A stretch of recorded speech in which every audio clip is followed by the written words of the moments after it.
Thank you very much for the donation, Dark Requiem.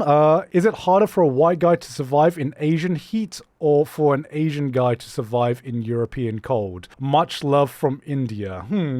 That's a good question. I feel like, as someone who has lived both, I feel like the cold has got to be easier, at least to acclimate to. But some of my mates who have visited Thailand, they just go outside and they run back inside to the house. Whereas I've had family members visit me in England, and it's a nice sunny day in England, and it's a cool, like 18, 19 degrees Celsius. And my family members come from Thailand and they're like, why is it freezing here?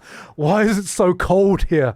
And I'm like, brother, cousin, it's the summer. What are you doing? This is perfect weather right now. What are you talking about? What's a nice sunny day in England? I'm from the West Coast. A nice sunny day in England is, in Celsius, it's about 20 degrees-ish. That's like about as hot as it gets, unless we go through our yearly heat wave where suddenly it goes to 30 degrees and everyone's dying and no one can handle that heat at all. What's better, heat stroke or hypothermia?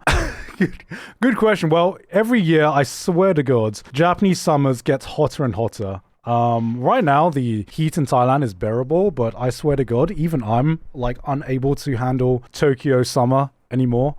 Tokyo summer is, I swear to God, on a different level than what we have to experience here in Southeast Asian weather. And I think that's just because a lot of buildings in Southeast Asia are much more built for the hot, humid climates, whereas in Japan, they have to build their buildings for every single season. I think the biggest thing that shocked Connor when he was here is the MVPs of Southeast Asian culture. It's our motorbike drivers, it's our Grab drivers. He saw like our Grab drivers, which if you don't know, we don't have Uber here. We have this app called Grab, and most people aren't the Grab taxis, it's the Grab motorbikes. And the Grab motorbike drivers are fully decked out, they're fully covered in like big fucking jackets in our heat and with like helmets on, and he's like, how the fuck are they not getting heat stroke, man? How the fuck are they out there all day in this climate and not dying from heat stroke? And I'm like,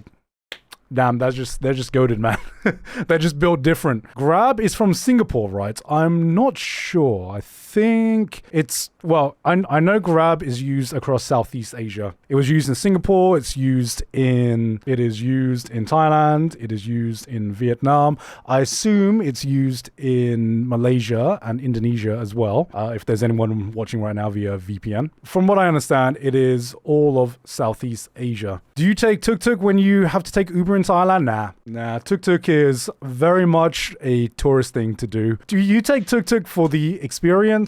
But I don't know any locals in Bangkok or any locals in Thailand who actually ride around in tuk-tuks. Because, you know, you could take a nice air-conditioned taxi, or you could take a cheap motorbike, or you could pay an overpriced amount to take a tuk-tuk and breathe in air pollution.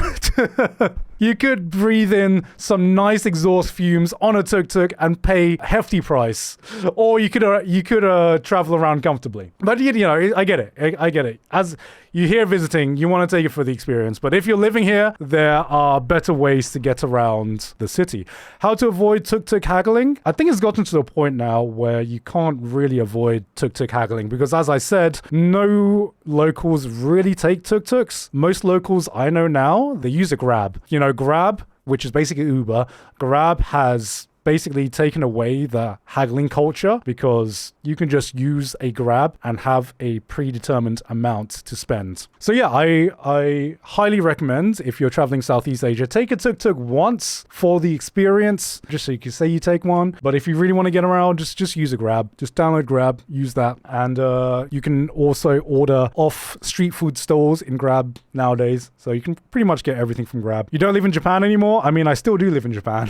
Not a lot this year. I haven't been in Japan as much this year. I've been traveling a lot to Thailand this year, but right now it is halfway between Thailand and Japan. I'll be back in Japan pretty soon because I am also going to be co-hosting the Crunchyroll Anime Awards this year. It is going to be Shit, when is it? This Saturday. Holy shit, it's creeping up. It's this Saturday? Oh my god. Oh my god.